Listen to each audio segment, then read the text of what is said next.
You and your team went to a remote island in Alaska. Tell us a little bit, like, why did you go? What was it like? What did you learn? How did that change your team? It's pretty common knowledge that ocean plastics is kind of the poster child of the plastic waste problem. In fact, that's what got me really into this. Was I originally saw the effect of ocean plastics in places like where my family's from, which is the Philippines. So I've always had this connection to ocean plastics. So we just decided, why don't we do this as a team offsite kind of bonding thing. A member on our team, his name's Scott Farling. He's the co-founder of a nonprofit project called the Ocean Plastics Recovery Project. And their whole mission is to go out there and physically clean up plastic waste off of the shorelines of remote Alaska. So remote Alaska looks a lot like places like the Philippines, thousands of islands in areas that are basically uninhabited by humans. And what was amazing was to go travel all the way out there to these remote islands. We went to Southeast Alaska and know that no human has set foot in these islands in a really, really long time, if at all, but then to find traces of humanity everywhere, washed up on the shore. And this is just because, and coming from everywhere around the world. Like, we found plastic bottles, packaging, fishing gear, and you could see the markings that, these came from all over the world, different languages. And so we went out there to go basically clean up plastic waste. And what was amazing was not just to see that and the effect of humanity on the world in these remote places. We found things like plastic bottles with bear teeth chew marks in them. So we know that bears are chewing on plastics. We found fishing gear like lodged between logs that littered these beaches. And so we spent about 10 days cutting and collecting plastic off of these shores. We lived on a research vessel and would go out on these barges every day, deployed across different islands. And then it's more like a week. In a week, a team of 10 people collected 20 tons of plastic waste all by hand. That was amazing. I think the Ocean Plastics Recovery team underestimated us as tech people, but I think we surprised them with our ability to do manual labor and clean it up.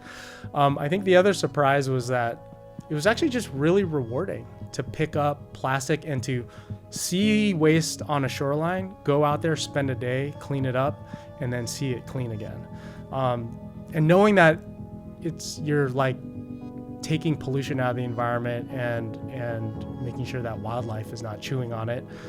So that in and of itself was also rewarding, but it really opened up our eyes to how expansive this problem is. And it also affirmed that we are starting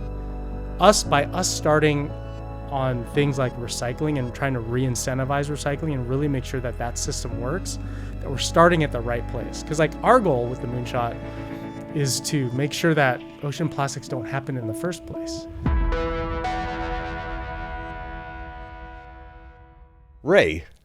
Astro. I'm so glad we're doing this together. Me too. Thanks for having me. Let's talk a little bit about the problem that you were already passionate about before you got to X, and is now what you've built a Moonshot here around. Waste sounds very general. I think circularity sounds nice, but I'm not sure anyone really knows what that means, sort of in the general audience.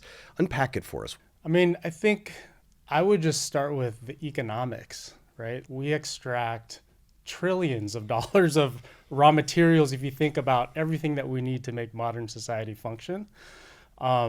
We spend a lot extract it from the ground mostly. Yes, extract it from the earth or anywhere on the planet, but below ground, like extracting petroleum is a big one. Converting that raw material into a resource that makes really important things like plastic that deliver function and performance and safety to make the modern world work. And we spend a lot of energy doing that. That includes electricity, water, emitting carbon to make all that happen. And then we just throw it all away. So the economics of that is is kind of amazing when you think about how much we spend to do that, and we haven't optimized how to get that back and take advantage of the fact that we've already extracted it once. So that's where circularity comes in. Circularity is the idea of how do we take something that we've deemed important and put it back into circulation and potentially infinitely. That's the big idea that we want to try to promote and solve. I'm trying to understand, or make sure the audience understands the sort of limits of that aspiration. Yeah. So there's things like single-use plastics, right, where we do everything you just described, and then it gets thrown away very quickly. There are things like the clothing that we're wearing, which doesn't get used once, but after a season, a few seasons, your t-shirt gets, pitted from deodorant or whatever, you toss it. Then there's things like concrete, which, might stick around for 50, even 100 years, but then it gets thrown away. Like, how long is long enough before, you don't care anymore? Is this really just about plastic, or is it something bigger than plastic? Help us understand what the real aspiration here is. I think it really is about all materials. So yes to plastics, yes to concrete, and everything in between. All materials are different. Their life cycles are different. They're all going to have which means they're all going to have different solutions to go tackle when and how you put them back into use. But I think the common thing amongst all of these materials is it takes a lot of energy and resources and money to turn them from one raw material into the end product. And if you could think of that as another raw material that you could put back into circulation and not have to re-extract and not spend all that time, money, and energy to do that again. So what if we could actually take that thing that's at the end of its life or use and then use that as a raw material instead of extracting all over again? We have not optimized that. That's actually a very, very big challenge. So, yeah. So dig in a little bit on what the real problem is, because recycle, reuse, these are words that have been bandied about for 30, 40 years. Yeah. So it's not like the world just started thinking of doing this. Yeah. Why isn't this problem already solved? There's a lot of different reasons why it's not solved. I think if I could just give the example of plastics, our waste management system started in all that, recycling of that goes into your blue bin. That whole system started decades ago when we, as consumers, really just used newspaper and glass. If you think about where that's fast forwarded to today, we as consumers now buy everything through the internet. So the equipment that was originally designed to manage the waste of newspapers and glass is now actually having to manage cardboard. And then plastics have now replaced most packaging. But that equipment has not caught up, right? I think the industry is doing the best it can to catch up, and a lot of technology, including AI, has started to find its way into modern waste management systems, but there's still a long way to go. And so it's this gap of how to deal with these modern materials that has not caught up. And so we are hoping to contribute and to close that gap more quickly. And that's why you see things like recycling, or you in the mainstream might hear things like recycling, quote unquote, not working. I can tell you there's, a lot of people who spend their days really trying to make recycling work, but they need help and they're working their best to go and do it. We need resources, we need technology, and we need a lot of different things that all come together to improve that whole system around something like recycling. So yeah, there's still room for improvement. Recycling has been a real thing that people are trying to make happen. It's just the materials that we are using as consumers are evolving way faster than the recycling system has to catch up. What percentage of the stuff in the blue bin in my house or out here at X actually gets recycled? Let's talk about plastics first, because it's probably the lowest in terms of the recycling rate. So less than 10% of the world's plastics, ever since they were made, have actually been recycled. Now, what actually goes into the blue bin and gets recycled is a different number, but still, a higher number, still needs improvement. Yes, definitely higher. Yeah. I would say, and it's, again, complicated answer. It depends on where you live. So not every recycling system was created equal. let's just talk about the US alone. There's over 9,000 different recycling systems in the US alone, which means what you might put in the blue bin in, say Hawaii is going to be different in terms of recycling rate. It's going to be different than what you put in the blue bin that gets recycled in California. What goes into the blue bin is different, or their ability to recycle it is different, or both? Both. So the way recycling systems work is most of these waste management systems, they're called material recovery facilities, or MRFs, MRFs for short. Every MRF is different. They're all designed different. They all use different technologies. Some use more humans. Some use more automation and AI and robotics. So it depends on how that MRF is configured. So in places like Hawaii, where also, so these are islands, they're kind of far out in the Pacific. It's very expensive to deal with the materials that land there, use them, and then get them off the islands. And so that's a place where recycling hasn't been optimized. And so there's not a lot of modern technology there to deal with waste. And so in that blue bin in Hawaii, they're going to accept way fewer materials. And even then, the materials that get put in, they're really going to be optimized for one or two things. And so even though you may think you're putting a lot of things in that recycling bin, first of all, some of those facilities don't want the materials you're putting in the blue bin because it messes up their recycling ability to sort through all that trash. And then second is, they won't be able to maximize the economy of recycling it.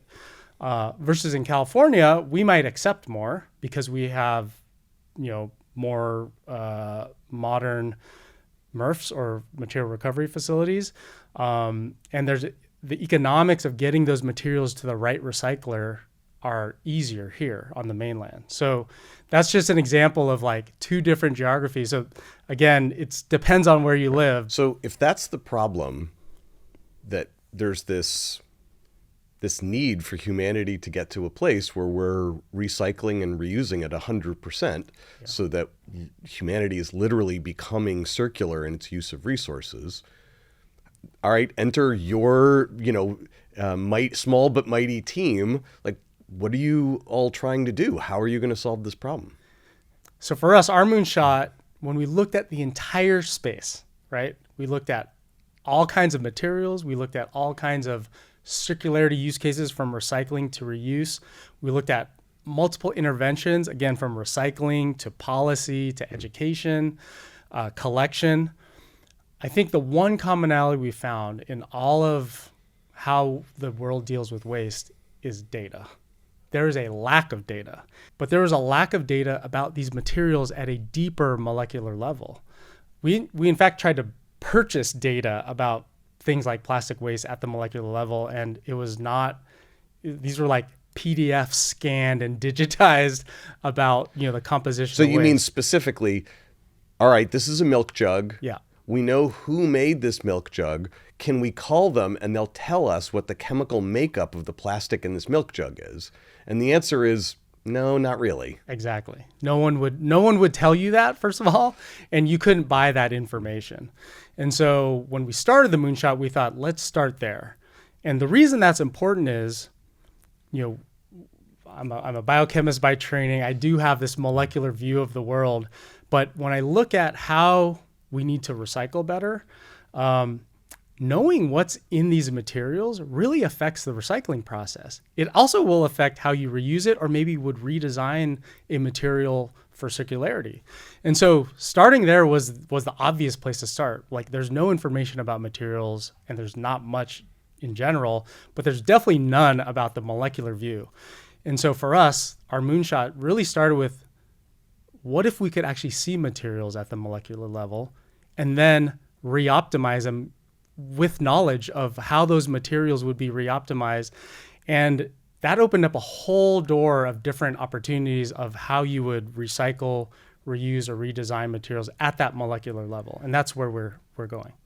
The problem with that milk jug is, if it's 95% what you think it is, but there's 5% something that you didn't realize it's in there, and then you try, for example, to just heat it up to turn it back into the oils that it came from, It won't turn into oils. It's going to turn into gook that is useless to everyone. And if you had only known what that last 5% is, you would have done something different rather than trying to heat it up. That's correct. When it comes to recycling, a plastic is not just a plastic. Plastics are really highly formulated materials. So there's the base polymer, which is the base plastic material, but then we add all sorts of different additives or combination of polymers or plastics together to make things like modern packaging. So when it comes to recycling, the recycling, the incumbent technology that's been around really since the inception of plastics is called mechanical recycling. That's where you have to sort the material first, then you have to wash it and clean it, and then you have to shred it and grind it up and remelt it. So first of all, that is even affected by the few percent additives that may be in a modern plastic packaging. Then there's new types of recycling, like chemical recycling. Chemical recycling is a newer industry that's being developed where you can break a plastic or its polymer down to its base molecule. And then the reason you want to do that is you could take that base molecule and resynthesize a new plastic or new material to be virgin-like, but it's come from a end-of-life material. Now, chemical recycling, same thing as mechanical recycling, it will be affected by that few percent of whatever additive or combination of plastics or polymers you've put together in a modern plastic packaging. And so that's why you need to be able to see these materials at that molecular level and identify even these additives that may be in there at a few percent, because all of that will affect things like yield, quality, and all of that then affects and determines the economic value of that material. And that's what we want to re-incentivize. We want to re-incentivize recycling by restoring the value of those materials, and that's what seeing things at the molecular level is going to enable. Let's start with you're just kicking off this project. This is 5 years ago almost. Yeah. And you want to buy data to sort of jumpstart this process that you were describing, but you can't. You've tried. There is no data to buy, or the people who have it, I mean, even if they have it, they definitely won't give it to anybody. Yeah. So what do you do? Like, tell us how you got this whole process going in the first place. Yeah. So we have taken on 5 years ago, like we were just entering COVID, right? Mm-hmm. So I think I had been exploring what moonshot opportunities like were out there in this space, and realized that, let's start with data and understanding materials at that molecular level. We couldn't buy it, as you said. But we were stuck at home. So I was just, we had these like little handheld spectrometers that use infrared light, low cost, the data's okay, but we needed to just start somewhere. So that's what we started with. We took these handheld spectrometers. I literally just started with the recyclables in my blue bin at home. And I was just out of curiosity, trying to understand, well, how much waste do we actually generate? How much recyclables do we generate as a family? It turned out it was actually on par with the stats, but like most people generate about just under a kilo of waste per day. And then in COVID, like you're consuming a lot more. So it was actually a lot more back then. Anyway, so we started with the trash and the recyclables in our blue bin. I actually asked my daughter to help me, who was like in middle school at that time, and we just sat there, took all the recyclables out, took notes and started filling out a spreadsheet on like, what is this object, what brand is associated with it, what markings are on there, what RIC code or what recyclable code is on there. Usually there's a little chasing arrows logo with a number in there. So we wanted to understand how these objects were being marked for recycling. And we just started building our own little data set, and realized that we could actually collect data on these materials. And that that got us interested in understanding more about what is really in these materials. So as the labs and the buildings started opening up, during COVID, we set up a lab, and we set up a team of data collection technicians to then start grabbing real waste. And we decided to start with residual waste, meaning this is all the plastic waste that's being rejected by the modern recycling system. We worked with our partners at Recology. They've determined we don't know what to do with this, so we're throwing it away. Exactly. It's already being destined for landfill. So our partners at Recology, who are great partners, they're the local material recovery facility and hauler in the Bay Area and the West Coast of the U.S. They just gave us examples of here's all the things that are being rejected by our system. And so that was informative, because then not only are we collecting this data about plastics at the molecular level, we're also understanding what about these materials make them rejected for recycling. And even more so, how would we reuse these materials in a different recycling process? And this is where chemical recycling started to come into the fold. Because these materials were rejected for mechanical recycling, we wanted to re-optimize them for chemical recycling. And that's kind of where the project started, is just really knowing that we could collect data on these materials. So you were saying the average person in the United States produces about 1 kilo of waste per day. Yeah. Just order of magnitude, what is the value, the unharvested value of the raw material in that kilo? Yeah. Is it $1? Yeah. I mean, like, because if you said it's $1, that's, let's say just 1 billion people in the world are producing that kind of waste per day. That's $1 billion per day that someone could go get. That's literally being thrown away right now. In terms of goodness for the world, it's huge, but also that's an enormous business.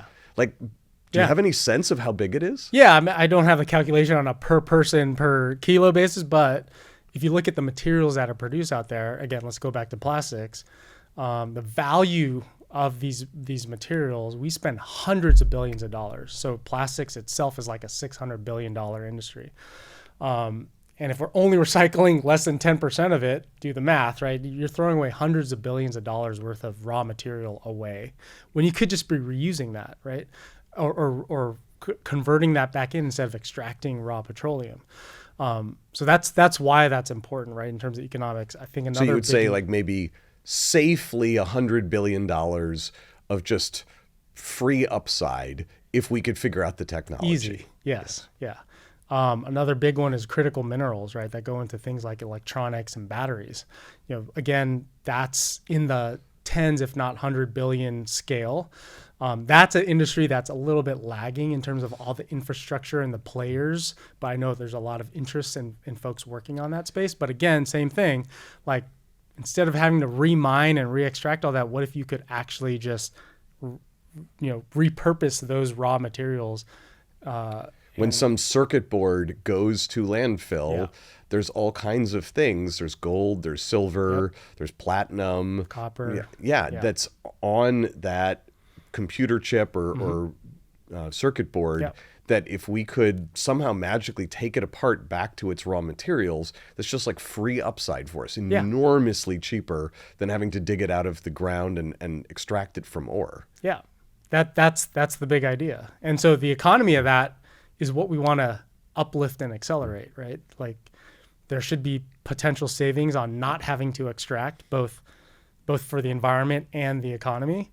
And then there should be money to be made by actually just creating that industry and making that happen. But that's where the moonshot lays, is like someone needs to have the audacity and the vision to think that that's possible and not just get completely jaded knowing how hard that's going to be to create. Right. And it's going to take the entire system. It's going to take partners, to make that all happen.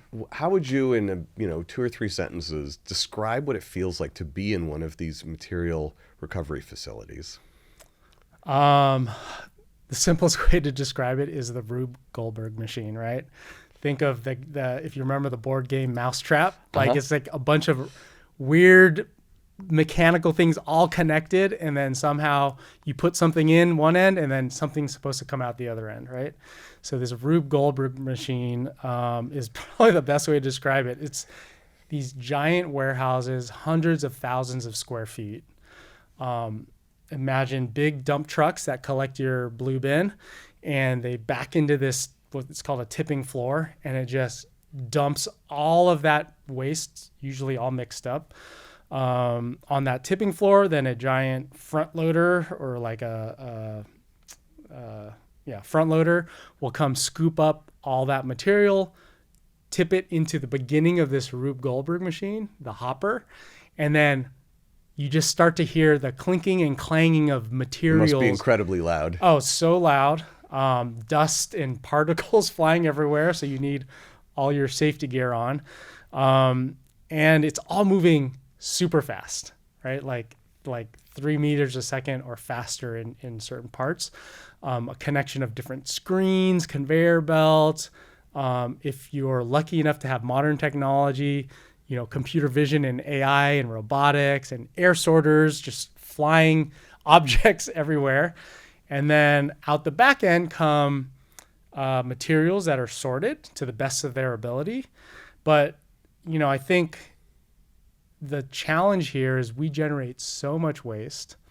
A lot of these facilities are just kind of choking on waste, right? Sure, you could slow the equipment down and maybe do a better job to get But it would all just back up. It would all just back up. We wouldn't keep pace. And so, and that's a hard thing to change, right? Hundreds of millions of dollars have been invested into this infrastructure by the largest waste companies in the world. That's a hard thing to change. Now, some of them are re-optimizing and re-envisioning of what that MRF looks like of the future. And so those are great. There's just a handful of those starting right now. We're hoping our technology can play a role in some of those. But I think for the MRFs that already exist, where they're kind of choking on materials, we envision our technology kind of cleaning up and polishing the stuff that's gone through a first pass with them. And like their example of what we did with our audacious goal, rediverting materials away from landfill and towards new recycling processes in we call it secondary sorting.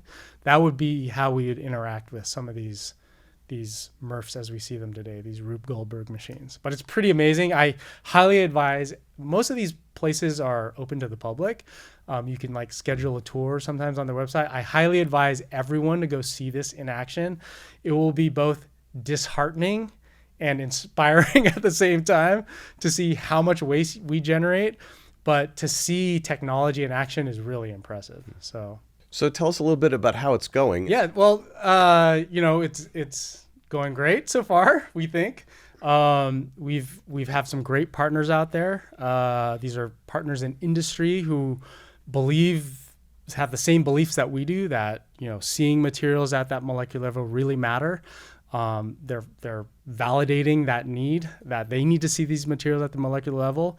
One of our audacious goals was to create a full tanker load of plastic waste feedstock that was originally destined for landfill, which means it's gone through that material recovery facility, has been rejected by all that modern technology that's trying to sort for recycling. And we're just re-optimizing it, diverting it away from landfill and sending it to a new chemical recycling process. And so our goal was to produce a tanker load of that feedstock and send it to a partner. So by feedstock, this is literally the oils, the liquids that the plastic came from originally, which if you were to send it back to a plastic maker, they would know exactly what to do with it, because that's the tanker loads of liquids that they get when they make plastics in the first place. Yeah. So the oil you mentioned is generated by a process called pyrolysis. So let me set that up. So pretty much 99% of all plastics come from oil, right? And so the idea here is, what if you could break back down plastics at the end of their useful life, convert it back into the oil so that it could just be reused by the same companies to recreate that virgin material again? So that's called chemical recycling. That specific process of converting plastics to oil is called pyrolysis. So pyrolysis is a thermal process in the lack of oxygen, which means it's not incineration. It's actually a really intense way of remelting a plastic back into oil. And then that oil can be, again, as I said, converted back into virgin-like materials. So that's what we're creating. And the feedstock is post-consumer, landfill-bound plastic that's not going to be used by today's mechanical recyclers. So it's already been rejected, and we're just re-optimizing it for use in pyrolysis. Now, you can't just put any plastic in pyrolysis, right? We just talked about you need to be able to identify those few percent of contaminants that in the pyrolysis process would either create oil or gobbledygook. We don't want gobbledygook, we want oil. And so that's what our technology does, is we're able to identify all of these landfill-bound materials at the molecular level, pull out those few percent of contaminants that might turn the oil into gobbledygook, and re-optimize the good feedstock for our partner who does pyrolysis. And the result of that audacious goal was we delivered a tanker truck full of that feedstock. Well, it's more than a tanker truck when it starts as feedstock, but eventually once they turn it into pyrolysis oil, they got a tanker load full. And then that's going to go to their partners to remake new chemicals and plastics that are virgin-like, but 100% derived from landfill-bound materials. Can you tell us, how does this magic system that looks, so you have a conveyor belt and stuff is shooting by at 5-10 miles an hour, and there's a bunch of stuff, so it has to somehow magically look at some crushed milk carton or some piece of black plastic at 10 miles an hour as it shoots by on a conveyor belt. How does this system work at a very high level? So the system you're describing is how most material recovery or modern material recovery facilities work, right? There's so much waste out there. The waste needs to be fed into this system or machine through a high-speed conveyor belt. Typically, they're operating at the 3 meters per second, which you described. The materials are on that belt, and they need to be scanned by cameras at a very high rate. But these aren't just ordinary cameras. Yes, we use cameras, but we also use a type of technology called spectroscopy, which is how you probe a material with light. So every material will respond to light, and our magic system uses infrared light to probe materials at many different wavelengths of light, and we do that in millisecond speed. Now that's just part of the challenge. Then you have to be able to process all of that information. We're talking a lot of information in that millisecond speed, and feed it through things like machine learning to make a decision on what's actually in there. And so our system has been developed, which started with data at the molecular level about materials and things like plastic packaging. And we've built AI models to recognize these materials and objects at that molecular level at millisecond speed. And so, again, in milliseconds, you can make a decision about what is that object. Does it detect that few percent of additives or contaminant that's going to mess up the recycling process? And if it does, we either reject it or send it to a different direction. And the stuff that's good, we collect and we send that to our partners who do the recycling. So that's kind of how that system works. It's a combination of modern computer vision, modern spectroscopy, and then just high-speed compute. And there's a lot of magic sauce in there of how we do it. But and there's some automation to do the physical sorting as well. Yeah, and it's also coupled to mechatronic sortation. We're kind of agnostic. The industry uses a combination of different things, from air sortation to robotics. We've integrated with all of that, even assisting humans. So a lot of places still use humans to do sorting. So we try to be agnostic to all that, but we've integrated this brain, if you will, and kind of AI-powered eyes, if you will, to see these materials at the molecular level and make split-second decisions about which recycling process it should go to. And what we're really trying to do is send the right material to the right place at the right time to help accelerate everything that needs to happen in recycling. You and your team went to a remote island in Alaska. Tell us a little bit, like, why did you go? What was it like? What did you learn? How did that change your team? It's pretty common knowledge that ocean plastics is kind of the poster child of the plastic waste problem.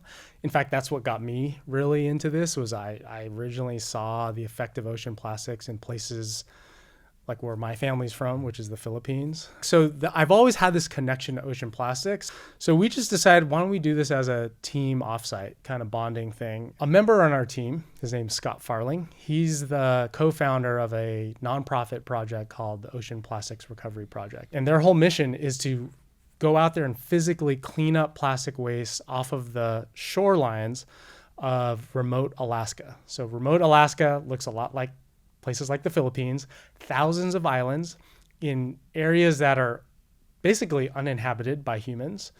And what was amazing was to go travel all the way out there to these remote islands. We went to Southeast Alaska and know that no human has set foot in these islands in a really, really long time, if at all, but then to find traces of humanity everywhere, washed up on the shore. And this is just because, and coming from everywhere around the world. Like, we found plastic bottles, packaging, fishing gear, and you could see the markings that, these came from all over the world, different languages.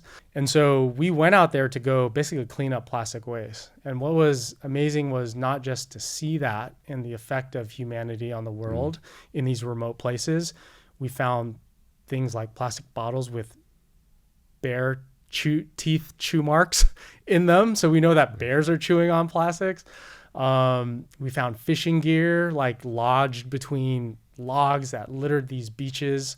And so we spent about 10 days cutting and collecting plastic off of these shores. We lived on a research vessel and would go out on these barges every day, deployed across different islands. And then it's more like a week. In a week, a team of 10 people collected 20 tons of plastic waste all by hand. That was amazing. I think the Ocean Plastics Recovery team underestimated us as tech people, but I think we surprised them with our ability to do manual labor and clean it up. I think the other surprise was that it was actually just really rewarding to pick up plastic and to see waste on a shoreline, go out there, spend a day, clean it up, and then see it clean again. And knowing that you're taking pollution out of the environment and making sure that wildlife is not chewing on it. So that in and of itself was also rewarding, but it really opened up our eyes to how expansive this problem is. And it also affirmed that we are starting on things like recycling and trying to re-incentivize recycling and really make sure that system works, that we're starting at the right place. Because our goal with the Moonshot is to make sure that ocean plastics don't happen in the first place. The reason ocean plastics happen in the first place is because recycling is not really incentivized in different parts of the world. So this actually aligns with something that's very sort of core to X's perspective. Is we're very mission-oriented, very purpose-oriented, but we also believe that purpose and profit are well aligned. Yeah. And sort of as you're saying, in a lot of parts of the world, there's no way to make money recycling.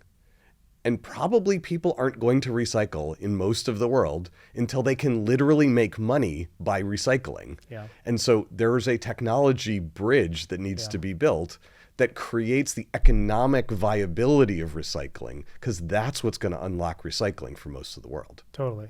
And we think about that every day with the technologies we produce, and the whole Moonshot is we know that the economics of recycling need to be improved. And that's why we work with recyclers. That's why we have realized that identifying the plastic that goes into recycling, this feedstock, needs to be optimized. That was the first knob to turn in the optimization of anything that needs to be optimized. And we know that alone can have a dramatic impact on improving the economics of recycling, both today's mechanical recycling and tomorrow's chemical recycling. If you can optimize that feedstock, you can re-incentivize that. Then there's a whole other set of knobs that we could also work on, where things like AI can really accelerate that. And that's more like process development. How would you tune the process in a reaction, right? Of making it in the first place. Yes. That and also of the recycling. Yeah. Like all of it is connected. And connecting all of that system is like something that we aspire to do. I see what you're through the saying. You're platform. saying people haven't built chemical recycling, heat recycling, biological recycling, or mechanical recycling in light of the nuances of what's in the thing that it's recycling Correct. in the moment, because they don't know. Yeah. Once you know, then you could go back to all of those different kinds of systems and start building in layers of sophistication into how the recycling actually happens that hasn't been available yet, or there was no point to it because you didn't know what was in the thing in the first place. Exactly. Yeah. So today, right, a lot of recycling happens by needing to make perfect feedstock, right? Even chemical recycling, which is promised to be one of these new technologies that can take anything and turn it into anything, it doesn't start there. That's the goal, is to get there, but they all need this perfect feedstock right now. And so a lot of these processes use what's called post-industrial feedstock, which is different than what we produce. It's not the stuff that gets into the blue bin necessarily. It's the stuff that comes off of manufacturing lines, and then because very where pure, they can be certain what it is. they're certain what it is, and that's where those industries in recycling has started. That's totally fine. That's fair. Like, you need to start somewhere. But if we're really going to reach our aspirational goal of making recycling happen at bigger scales and be able to recycle everything, you need to work with recyclers to show them that, hey, you can actually take this post-consumer feedstock that's maybe not as clean, that's a little bit more dirty, and we'll help you by identifying it at that molecular level. We'll help you make the feedstock work for your process. And that's what we're optimizing in the first loop. But eventually, once we get there, we're going to want to help them tune their process to take even more complicated things so they can take wider sources of waste and therefore increase our recycling rates, but not give up quality or economics. Yeah.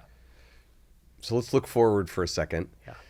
You were describing this tanker load of oils that you had taken stuff that otherwise was just going to go to landfill and turned it back into the raw materials for making any plastic. Yeah. Like, what's your best hope for what your team accomplishes this year and maybe over the next couple of years? Yeah. Like, how big could this be? Yeah. And how much would it matter? Yeah.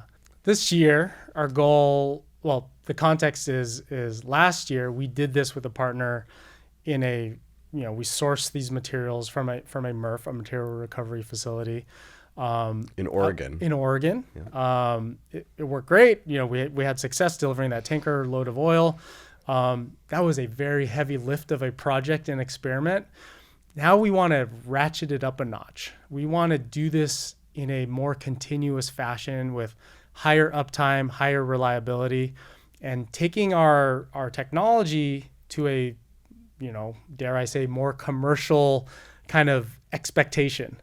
And so we're talking with our partners now about doing another deployment that's going to be on the front end of this whole recycling process, where we can continuously optimize feedstock. And so not just deliver one tanker load of oil, but maybe tens to hundreds of tanker loads of oil through this year. And that's what that would enable if we can actually do this. So we're really trying to 10x the volume of the waste that we can process with our technology. And I think if we're successful in doing that, we're going to show the industry that we're doing something that people really haven't demonstrated yet, which is the ability to optimize plastic feedstock at that molecular level for new processes like chemical recycling, and do this at an industrial scale and volume that no one has done. And if we can do that, hopefully everyone realizes that this technology could be used for a lot more than just chemical recycling, mechanical recycling, auditing. There's new policies coming around called extended producer responsibility, where seeing materials at a deeper, more quantitative level are really going to matter to affect policy. And that's a huge lever to affect system change that we see in recycling. There's a temptation, I think, at least for some people, to say, why are you solving a broken system?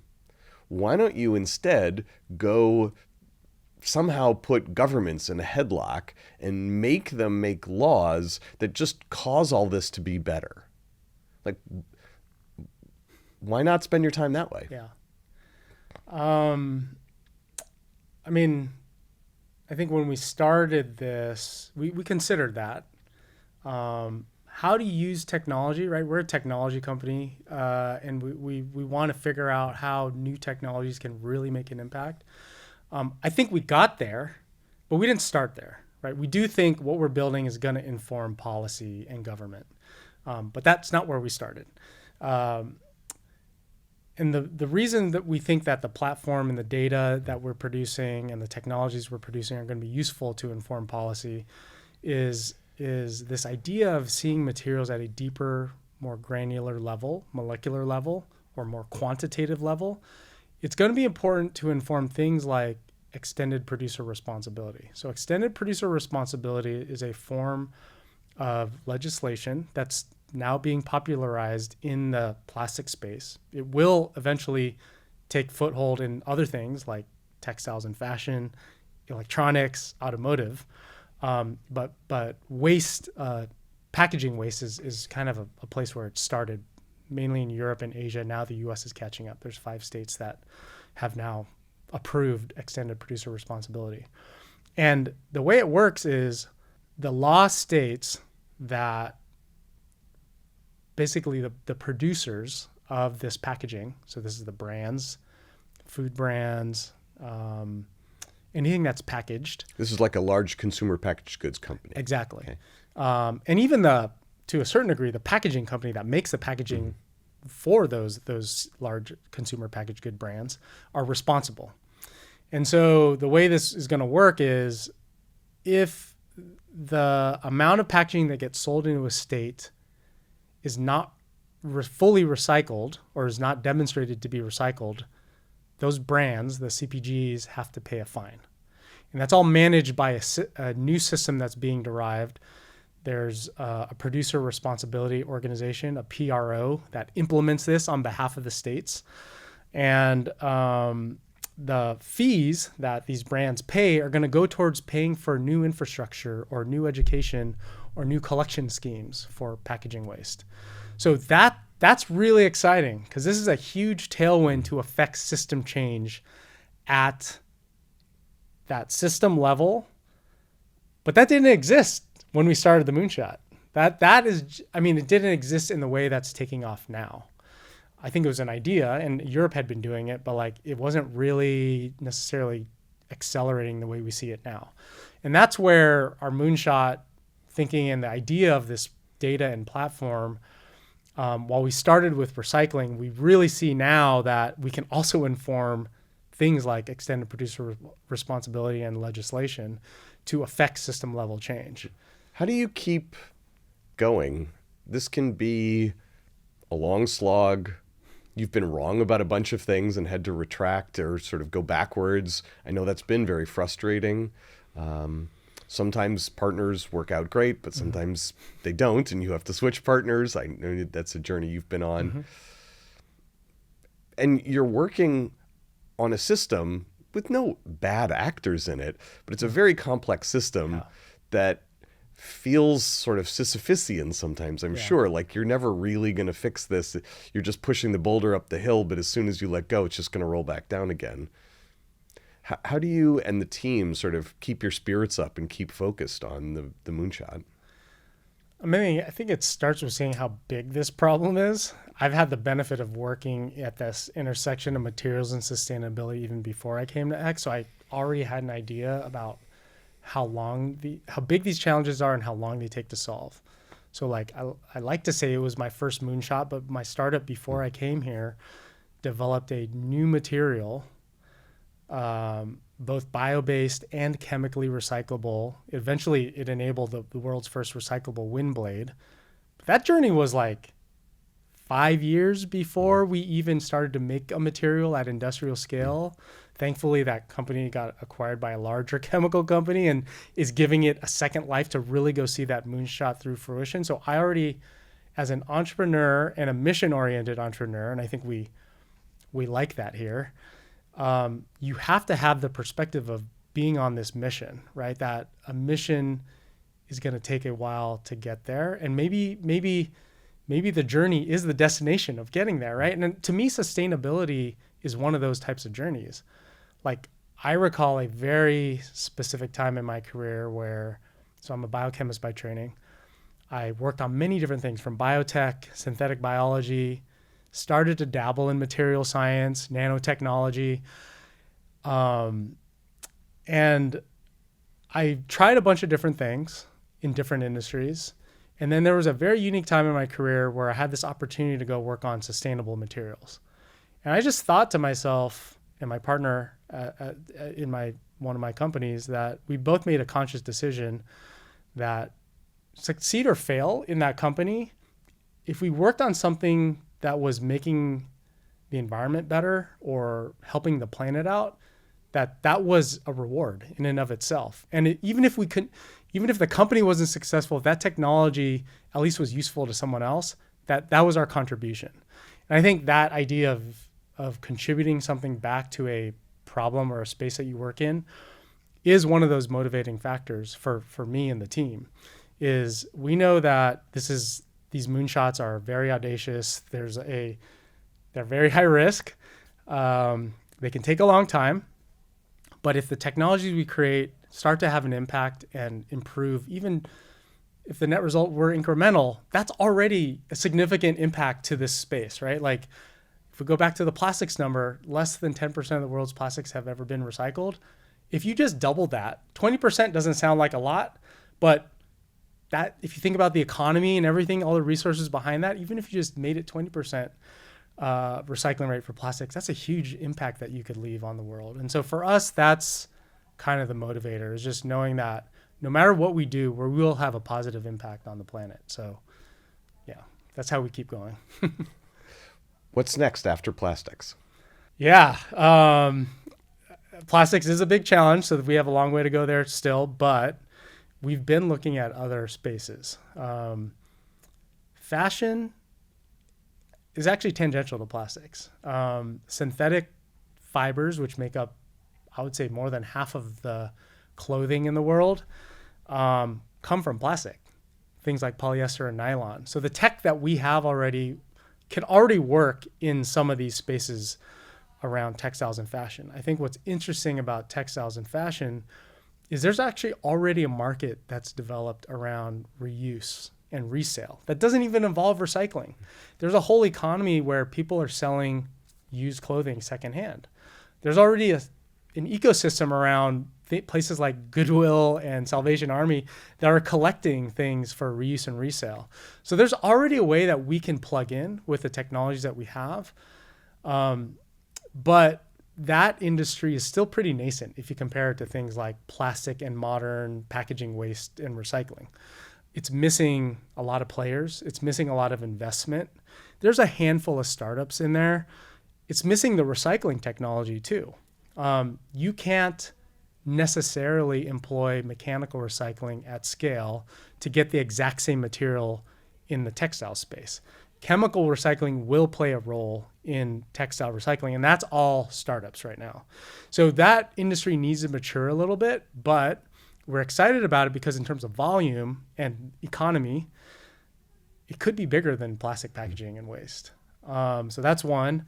And then the second, I would say, is e-waste and critical minerals. We're very aware of the need for computers and batteries to make modern society function. We're trying to electrify everything. We're trying to be more energy efficient. We are more reliant upon AI than ever, and that seems to be increasing. All of that is empowered by critical minerals, which make our computer chips and batteries. It's all mined right now. And that whole circular economy is really, really nascent. Again, mostly a handful of startups working in that space. There's a lot of room for improvement on how you recycle critical minerals. So again, a lot of potential, but needs significant investment to make happen. And so in terms of how we go after these things, we'll work with the industry and figure out the right time and place for us to interject. But we're definitely interested in making sure that our technologies and platform are applicable to all materials at some point in the future. I understand that some of your interest in sustainability comes from your dad and from how you grew up. Tell me about that. Yeah, I'm Filipino American by heritage. I was born here, but my parents were born in the Philippines and they immigrated here. I have a lot of stories about them growing up and hearing about hardships out there. So I think I grew up with an appreciation and value for the things that we have or are given. So I don't take anything for granted. And my dad's a great example of someone who kind of made it happen for themselves by coming to the U.S. My grandfather was a rice farmer in the Philippines, and I heard these stories growing up about how he always told my dad and his siblings that, my grandfather's job was to put food on the table. Their job was to go to school. So we always valued education. And so education, and then my dad was an entrepreneur himself. And so I kind of was around that growing up. And, in a way, he was my role model too. Like I saw what it meant to take risks out there and to work in technology and to see how rewarding it was to have an impact on the space that he worked in, which was semiconductors. And so when I had ideas about starting my own company, and actually my brother and sister also had their own ideas too, but he would always advise all of us, like, whatever you guys do, like, I'll be supportive. You don't have to necessarily be an engineer. But whatever you do, make sure that industry that you work in, you contribute something back. Have an impact there. Give something back that makes that industry better. And while I didn't become a semiconductor engineer, I decided to become a biochemist instead. I always had in the back of my mind, what is going to be my contribution here? And again, going back to your early question around sustainability, there was that point in my career where I decided maybe this is my contribution back. Awesome. Well, I appreciate your giving back to the world and to us. Thank you, Rey. Thank you, Astro. Thanks for the opportunity.